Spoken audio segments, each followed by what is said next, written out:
大家好，我是露西，欢迎回来。今天我们来聊一下，到底是谁正在赚 AI 的钱？全世界投入 AI 的这些钱，最终流向了哪里？很多人第一反应可能会想到 OpenAI、ChatGPT， 甚至是 Sam Altman。毕竟对于大多数人来说， AI 就是从 ChatGPT 开始进入生活的，所以很多人会下意识觉得AI 时代最大的赢家应该就是这些 AI 应用公司。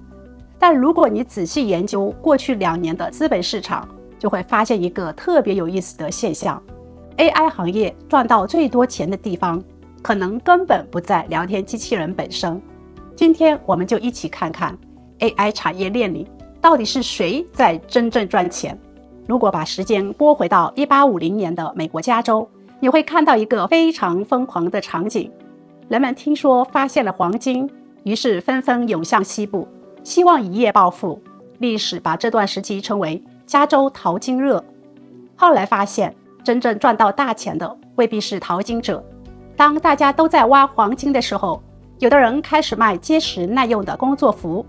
后来这家公司有了一个我们今天都熟悉的名字 Levi's 李维斯。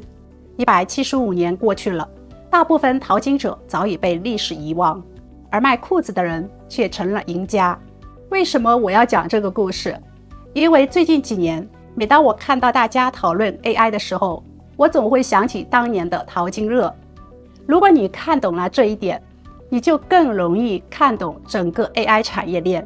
说到这里，我们先来看一个特别有意思的现象。大多数人认识 AI 是从 ChatGPT 开始的，因为它离我们最近，所以很多人会下意识觉得 AI 产业最赚钱的公司应该就是 OpenAI。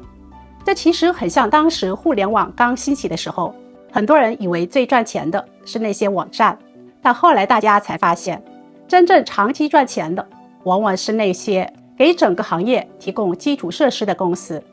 AI 也是一样，如果把整个 AI 产业比喻成一座金字塔，那么我们平时看到的 ChatGPT、Claude、Gemini 其实只是金字塔最上面露出的一小部分，在水面之下还有一条庞大的产业链，而真正赚大钱的人很多都藏在那里。很多人不知道的是，当你向 ChatGPT 提一个问题的时候，看起来只是输入一句话，然后等待几秒钟得到答复，但在你看不到的地方，一整套复杂的系统正在同时运转，大量 GPU 在计算，而所有这些设备都需要消耗电力。换句话说， AI 每回答一个问题，本质上都在消耗能源。所以当 AI 越来越强大，用户越来越多的时候，对电力的需求也会越来越惊人。而这恰恰就是 AI 产业链里很多人忽略的一环。最近几年，美国科技巨头都在做一件以前很少做的事情，他们开始研究能源。微软、谷歌、亚马逊都在研究，甚至连很多人以为已经过时的核电都重新回到了大家的视野里。为什么？因为 AI 实在太耗电了，训练一个先进的大模型需要成千上万块高性能芯片连续运行几个月，而这些芯片每天都在疯狂消耗电力。历史上每一次工业革命背后都有能源革命，蒸汽机时代需要煤炭，汽车时代需要石油，而 AI 时代最重要的资源之一就是电力。所以很多投资人开始意识到一个问题，未来 AI 竞争的不只是算法，还有能源。这也是为什么有些看起来很传统的行业突然重新受到关注。到这里你可能会问，就算有电，那 AI 到底是靠什么工作的？这时候就要说到 AI 产业链里最赚钱的一环了，芯片。过去几年，如果你去看全球资本市场里最传奇的故事之一，大概率绕不开一个名字，黄仁勋 NVIDIA。 很多人第一次听说他是因为 NVIDIA 股价暴涨，但如果你深入研究之后会发现，黄仁勋真正厉害的地方并不是做出了世界上最快的芯片，而是他提前20多年就在布局一个生态。至于这个生态到底有多难复制，我们后面会专门做一期视频来聊。今天无论是 OpenAI、Google、Meta 还是 Anthropic，在训练 AI 模型的时候，几乎都需要大量使用 NVIDIA 的 GPU。换句话说，不管最后谁赢， NVIDIA 都有机会赚钱。这就像当年淘金热的时候，不管谁找到黄金，卖铁铲的人总有生意。而这也正是很多投资人看好英伟达的重要原因。因为很多业内人士认为，英伟达真正的护城河甚至不是芯片本身，而是一整套别人很难复制的生态系统。当越来越多开发者、企业和 AI 工程师都在同一个生态里工作的时候，后来者想挑战它就会变得非常困难。这也是为什么很多投资人把英伟达称为 AI 时代的卖产人。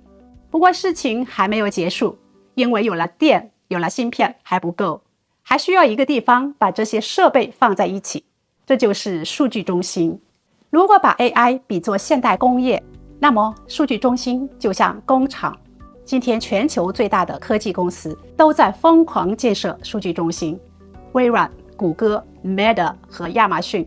原因其实非常简单，未来谁拥有更多算力，谁就拥有更大的竞争优势。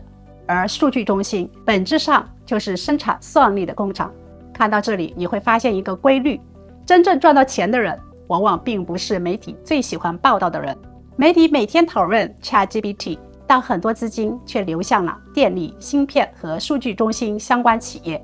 这其实就是产业链思维，也是投资思维。那我们普通人应该关注什么？难道我们要去建设核电站，去建数据中心，去研发芯片？这显然不现实。但这里恰恰隐藏着 AI 时代最大的机会，因为产业链最靠近用户的一层，往往才是普通人最容易参与的地方。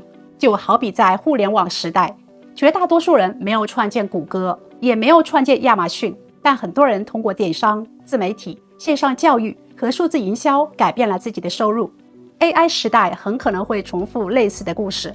未来几年，我们很可能会看到越来越多基于 AI 的新服务、新职业和新商业模式出现。有的人利用 AI 提高工作效率，有的人利用 AI 制作内容，还有些人开始把 AI 应用到咨询、营销和教育领域。所以真正重要的其实不是你懂多少算法，而是应该思考 AI 能够帮我们解决什么问题，以及创造什么价值。因为最终决定收入的从来不是技术本身，而是如何利用技术。回到我们开头的那个淘金热的故事，175年前，大多数人都在寻找黄金。175年后，我们依然在重复同样的故事，只是黄金变成了 AI。而历史一次又一次证实，真正长期赚钱的人，往往不是最疯狂的人，而是最早看懂产业链的人。所以不要只看 AI 产品，要学会看 AI 背后的产业链。因为很多时候，最大的财富机会并不在舞台中央，而是在聚光灯照不到的地方。不过今天的故事还没有结束，很多人不知道的是， AI 行业现在最缺的东西之一，可能不是人才，也不是资金，而是电力。